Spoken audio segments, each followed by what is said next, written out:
Bonjour à tous, on se retrouve pour une nouvelle position avec ici, alors ici le trait pour les noirs, le trait pour les noirs, mais les noirs ont fait un mauvais coup dans cette position, ça arrive, hein, en général c'est à cause de ça qu'on perd des parties, hein, mais c'est surtout grâce à ça qu'on en gagne évidemment. Donc là les noirs ont fait un mauvais coup, on va prendre quand même la position du côté blanc bien entendu, on cherchera quand même le coup des noirs qui aurait été suffisant certainement pour obtenir une position égale. Alors ici, les blancs ont un pion de retard, pardon, mais une position plus intéressante au niveau des pièces avec une dame très active, une attaque d'ailleurs sur ce pion ici, possibilité pour la tour peut-être de venir là, une autre attaque sur le pion ici. Les noirs ont été gourmands et ont voulu prendre ce pion ici en A3 en se disant j'attaque le fou. Comme ça, il n'a pas le temps, par exemple, de faire tour 7. Hein. C'était son idée, tour 7 qui aurait fait une menace de mat. Là, sur tour 7, les noirs auraient pris probablement le fou, parant tout simplement la menace. Et puis, il y a l'autre fou derrière. Sauf que là, évidemment, les blancs ont trouvé un gain immédiat. Vous pouvez bien sûr chercher grâce à un coup forcé, bien sûr. Pas trop d'échecs dans cette position, en tout cas, oui, il y en a, mais ils sont pas bons, hein. Voilà, on donnerait la dame à chaque fois.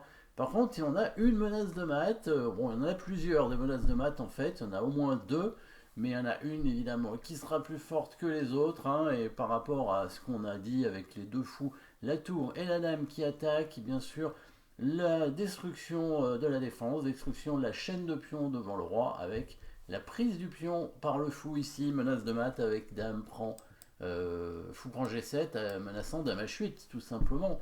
Et oui, le fou qui était attaqué, il bouge, du coup, c'est pour ça que ça sert à rien de faire dame prend A3, c'est même très mauvais.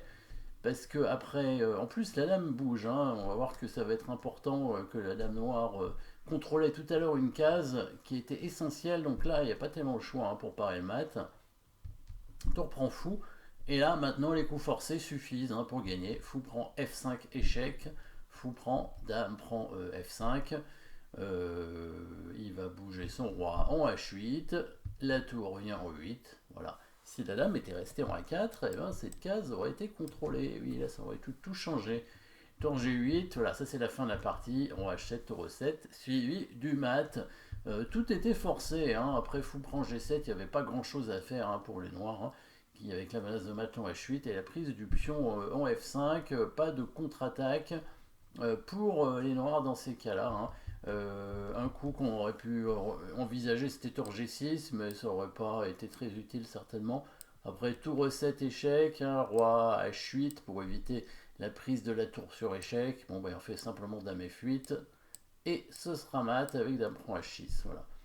Donc qu'est-ce qu'il fallait faire ici en fait avec les noirs? Il fallait déjà pas bouger la dame, c'est sûr, parce qu'il faut qu'elle contrôle les cases en 8. Par contre, il faut quand même créer une menace parce que sinon, bah, il y a le coup de tour en E7 hein, qui va arriver. Hein, si les noirs font rien, hein, mettons ils font un coup de pion, n'importe quoi, il y a la tour qui arrive en E7, menaçant mat en deux coups. Hein, le tour prend G7 et là.